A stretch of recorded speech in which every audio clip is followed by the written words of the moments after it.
बिस्मिल्लाहिर्रहमानिर्रहीम। Welcome to Chhipa family recipe secrets. अस्सलाम वालेकुम। यूँ तो आपने बहुत से पुलाव खाए होंगे और बनाए होंगे, लेकिन आज इस रेसिपी को फॉलो करके मेरे तरीके से बनाइए ये झटपट बन जाने वाला यखनी पुलाव। आपने बहुत से यखनी पुलाव देखे होंगे जिसमें एक पोटली सी बांधी जाती है, जिसमें सारे मसालों को डालकर और उसे फिर पानी के अंदर इस तरह से डाला जाता है। इस तरह के पुलाव तो आपने बहुत से देखे हैं, लेकिन आज इतना झटपट सा आसान सा तरीका मैं आपको सिखाऊंगी जिससे आप मिनटों में ये पुलाव बनाकर तैयार कर लेंगे। और यकीन मानिए इतना टेस्टी खुशबूदार पुलाव बनेगा कि बहुत ही मज़ा आ जाएगा। तो इतनी आसान सी रेसिपी किस तरह से मैं तैयार करूँगी, रेसिपी को स्किप किए बगैर पूरा देखिएगा, इंशाल्लाह आपको भी समझ में आ जाएगी बहुत अच्छे तरीके से, और आप पहली बार में ही इतना मज़े का पुलाव खुद बना लेंगे। तो यहाँ देखिए मैंने एक पतीली ली है, अभी मैंने स्टोव को ऑन नहीं किया है, सिर्फ पतीली में गोश्त डाला है और गोश्त मैंने क्वांटिटी में लिया है 1/2 kg। ठीक है, तो इस तरह से नॉर्मल साइज़ की बोटियाँ आपने कर लेनी है गोश्त की। और ये मेरे पास है 2 प्याज जिसको मैंने इस तरह से स्लाइस कट में कट कर लिया था, वो भी इसमें डाल दिए हैं। 4 छोटी सब्ज़ इलायची, 2 बड़ी काली वाली इलायची, 1 दालचीनी का टुकड़ा है और 1 ही तेज़पात का पत्ता लिया है। बस ये थोड़ा सा आपने फ्रेश हरा धनिया और कुछ पत्ते पुदीने के इसमें ज़रूर डालने हैं। देखिएगा आपका पुलाव कितना डिफरेंट बनेगा। 2 टेबलस्पून मैंने लिया है लहसुन और अदरक का पेस्ट, ये भी इसमें डाल दिया है मैंने। और यहाँ मेरे पास है ज़ीरा, 1 टेबलस्पून ज़ीरा लिया था। इसको इस तरह से आपने मोटा मोटा सा कूट लेना है, एकदम बारीक पाउडर नहीं बनाना है। 1 लीमू लिया था और उसका मैंने रस निकाल लिया था, तो तकरीबन ये 1 टेबलस्पून ही लीमू का रस है। और 1 टेबलस्पून के करीब ही ये मैंने लिया है मोटा मोटा सा कुटा हुआ धनिया, सूखा धनिया। ठीक है, और 1 टेबलस्पून मैं डालूँगी इसमें सौंफ, इसको भी मैंने इसी तरह से देखें थोड़ा सा मोटा मोटा ही कूटा है। ये तमाम चीज़ें डालने के बाद अब मैं इसमें डालूँगी नमक आप अपने टेस्ट के हिसाब से कम या ज़्यादा कर सकते हैं, लेकिन मैंने इसमें 1 टीस्पून डाला है। और अब मैं इसमें डालूँगी दही मैंने लिया है देखें सिर्फ 1/2 कप, मतलब 125 ग्राम। तो बस ये दही भी इसमें डाल दिया। अब ये तमाम चीज़ें इसमें डालने के बाद अब मैं इसमें डालूँगी पानी बिल्कुल नॉर्मल टेम्परेचर का पानी है, कोई गर्म पानी नहीं किया है मैंने। ये तकरीबन हमें पानी इतना डालना है कि गोश्त हमारा बहुत ही आसानी से गल जाए, मतलब इतना पानी हो कि बच जाए थोड़ा सा, लेकिन कम ना हो, और हमारा गोश्त जो है वो अच्छे से गल जाए, हमें बीच में बार बार पानी डालना ना पड़े। ठीक है, तो तकरीबन मैंने 2 से 2.5 गिलास ये पानी इसमें डाल दिए हैं और अच्छे से इसको अभी हिला रही हूँ।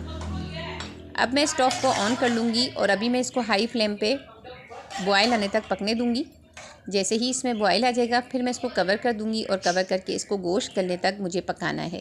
ठीक है, तो अब मैं इसको स्टोव को ऑन कर चुकी हूँ। एक चीज़ जो मैं डालना ही भूल गई थी, ये है हरी मिर्चें। देखें इस तरह से मैंने इसको मोटा मोटा सा कूट लिया है। आपने इसी तरीके से मोटा मोटा सा ही फ्रेश इसको इस तरह से कूटना है, पेस्ट का इस्तेमाल नहीं करना। तो तकरीबन ये 5 से 6 हरी मिर्चें थी, तो मैंने इस तरह से इसमें डाल दी है। और देखिएगा ये बिल्कुल तेज़ नहीं होगी, बल्कि पुलाव बहुत मज़े का बनेगा। अच्छे से इसको फिर से मिक्स कर लिया है। अभी फ्लेम को मैंने हाई ही रखा हुआ है ताकि इसमें जल्दी से बॉयल आ जाए, और बॉयल आएगा तो फिर हम उसके बाद फ्लेम को स्लो कर देंगे और गोश्त गलने तक पकने देंगे। तो यहाँ देखें थोड़ी सी देर के बाद मैंने जब कवर हटाया है तो अच्छे से जोश आ चुका है। इसको मैंने फिर से कवर कर दिया है ताकि गोश्त अच्छे से गल जाए। तकरीबन मुझे 45 मिनट्स हो चुके हैं और गोश्त मैंने चेक किया, बहुत अच्छे तरीके से गल चुकी है बोटियाँ। और देखें इसमें यखनी भी मौजूद है, तो यखनी तकरीबन इसमें 1 से 1.5 गिलास की मुझे नज़र आ रही है कि इसमें बची हुई है। जितने गिलास चावल होते हैं ना, हम किसी कप से या गिलास से उसे नाप लेते हैं चावल को, फिर उसकी डबल क्वांटिटी हमें पानी की डालनी होती है। तो मैंने चावलों को नाप लिया था, मैंने 1/2 kg चावल लिए हैं, तो अब मैंने इसमें डबल क्वांटिटी में पानी डालना था, तो मैंने नाप के रख लिया था और वो पानी मैंने अब इसी यखनी में ऐड कर दिया है। अच्छे से आपने भी इसी तरह डालने के बाद पानी को इसे जोश देना है, मतलब बॉयल आने देना है। इसको कवर करके बॉयल आने तक पकने देते हैं। और यहाँ ले लेते हैं एक अलग पतीली जिसके अंदर मैं पुलाव तैयार करूँगी। तो यहाँ पतीली में सबसे पहले मैं डाल रही हूँ तकरीबन 1/2 कप के करीब ऑयल।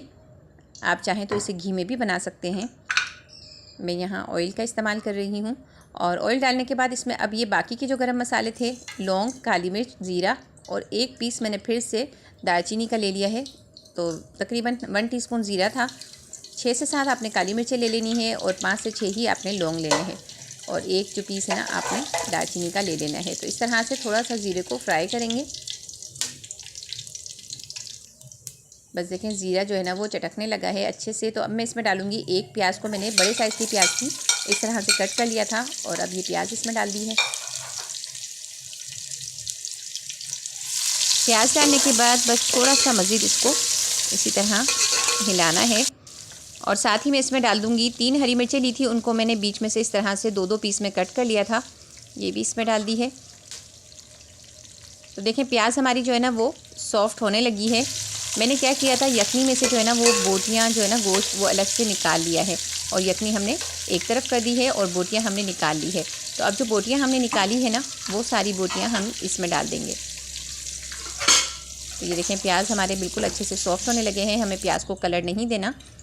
तो अब मैं ये गोश्त जो मैंने इसमें से यखनी में से निकाला है ये इसमें डाल रही हूँ और अब इसको 5 से 6 मिनट हम फ्राई करेंगे इसी तरह।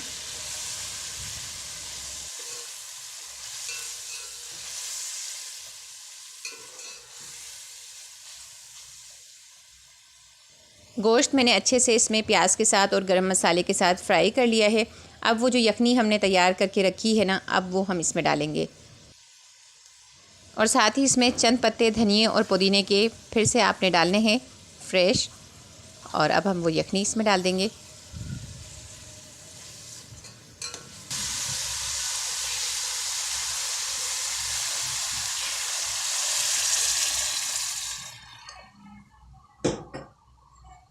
वन टेबल स्पून मैंने इसमें नमक भी डाल दिया है। टेस्ट के हिसाब से आप कम या ज़्यादा नमक को कर सकते हैं। तो देखें अच्छे से पानी में बॉयल आने लगा है तो मैंने इसमें डाल दिए हैं चावल। चावल मैंने बासमती लिए हैं और ये चावल मैंने लिए हैं हाफ़ kg। आधे घंटे पहले मैंने इनको भिगो कर रख दिया था। और हमेशा जो है ना चावलों को भिगोने से पहले ही धोया करें, फिर उसके बाद जो है ना चावलों को भिगोया करें। ऐसा करने से कभी भी चावल टूटते नहीं हैं। अब मैंने इसे कवर कर दिया है पानी ड्राई होने तक। तो यहाँ देखें थोड़ी देर बाद मैंने जब इसका कवर हटाया है तो पानी जो है ना वो अच्छे से ड्राई हो चुका है। यकीन मानिए इतनी कोई मज़े की खुशबू आ रही है ना, बहुत ही ज़बरदस्त। तो अब मैं इसे दम पे रख दूँगी बिल्कुल स्लो फ्लेम पे तकरीबन 10 से 12 मिनट के लिए।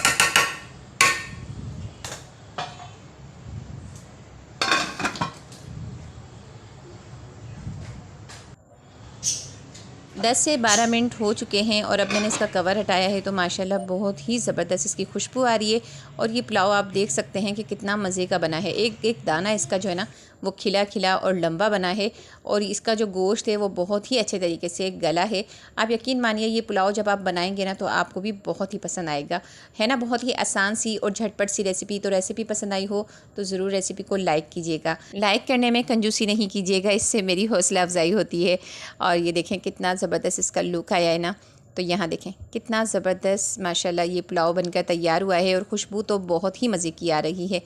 तो चैनल पे अगर नए हैं, अभी तक आपने मेरे चैनल को भी सब्सक्राइब नहीं किया है तो फटाफट से चैनल को भी सब्सक्राइब कर लीजिए। चलिए अब इजाज़त दीजिए, नेक्स्ट वीडियो तक के लिए अपनी दुआओं में भी मुझे याद रखिएगा। अल्लाह हाफ़िज़।